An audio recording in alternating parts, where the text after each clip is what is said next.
Давайте, давайте, еще забираем. Вот. Как он Помоем, уже помоет? сейчас.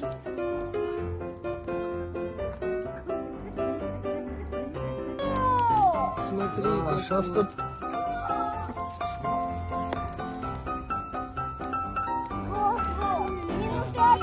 Пацаны, ну что, вы счастливы? Да, я счастлив. Очень счастлив. Вау, вкусно! Покажи, что там у тебя? Вау, какой зажаренный, крутой вообще. Все придете на костер хлеб жарить.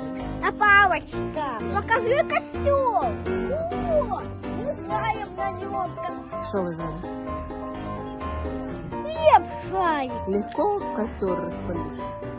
Да. Только обязательно потом его потушим.